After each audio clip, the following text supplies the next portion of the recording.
I was not one of the 8,000 fans in Brooklyn Bridge Park on Sunday for the Nets practice, but those who were there, they got to see the Nets stars putting on a show. Twitter took notice of this air ball from Ben Simmons. I'm seeing Kyrie's not even dressed. Is he Kyrie First of all, that's not even his shot. He just had a I didn't even notice the shot until like. And it's outdoors. Listen, in case you're not used to it, sometimes when you're playing out there, you know, the wind can move the ball 6 to 8 inches to the left, to the right. If y'all know what I'm talking about, y'all know what I'm talking about. Y'all know what I'm talking about. Park, please. Are you okay? Nope. Nick Friedel asked Kendrick.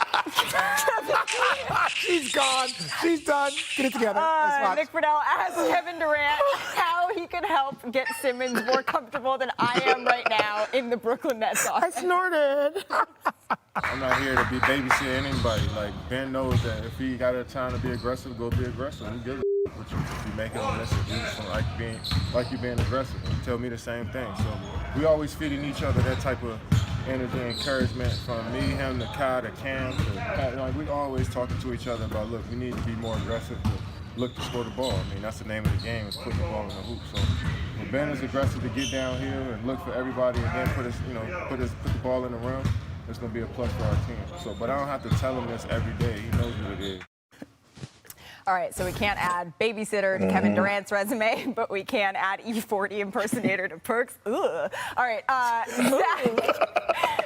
Zach, please help us. What is the best way for the Nets to get Simmons integrated into what they do offensively? Time. Everybody needs to chill on like blacktop air balls and preseason games.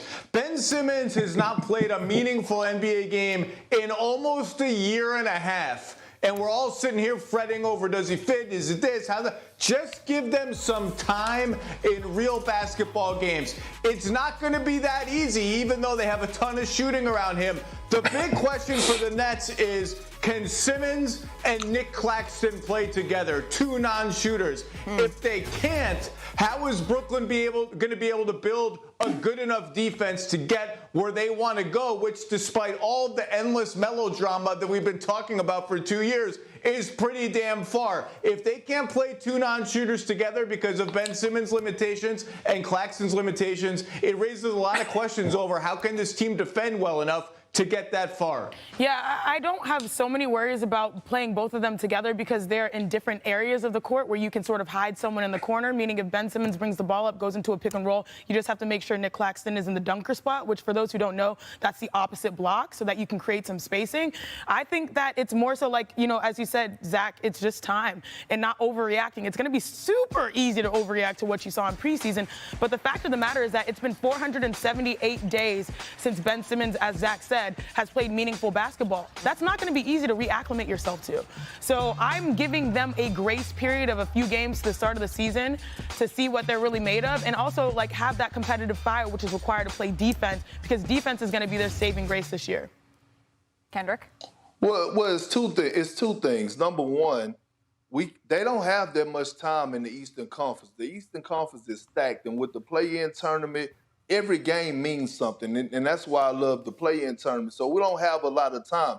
And the reason that Ben Simmons is under a microscope is for the simple fact he put himself there. Okay, so when you talk about why we're scrutinizing his every move and why we're watching the preseason, because we haven't seen him play. Why we didn't see him play? Because he chose to sit out last season. And the last time that we did see Ben Simmons play meaningful basketball, it was disturbing to watch. So yes, we want to see what Ben Simmons is going to go out there and do. We see all this IG posts, he's ready for the season and a new beginning and all this. Okay, cool. We're tired of hearing the talk from the Brooklyn Nets all across the board. Now it's about to show me. Show me what you're going to do, because we are watching. I'm watching. He's going to be fine.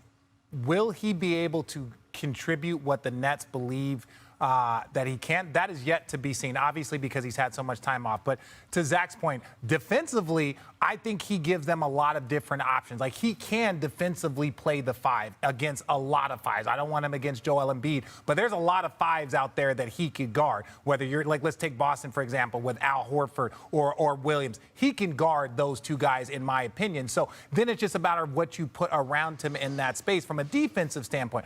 Offensively, I think it's going to be tough to have him in non-shooters because you see they can sag off of him, and that will make it tough. I think there's a lot more dribble handoffs with him rolling. If he dribble handoffs with KD, you can't go under. If he dribble hands off with Joe Harris, you can't go under. Kyrie, you can't go under. So you look at all of these guys, you dribble handoff, and if you go under, that's a bucket. If you go over the top, they're now going downhill, and you got Ben now that can roll. And if you drop it to him, he can finish, or he can kick it off to the next guy. So there's a lot of options there that we're not going to see until we see a lot more basketball. But I have a lot of faith that those options are damn good ones. Okay. Thank you for watching ESPN on YouTube. For live streaming sports and premium content, subscribe to ESPN+.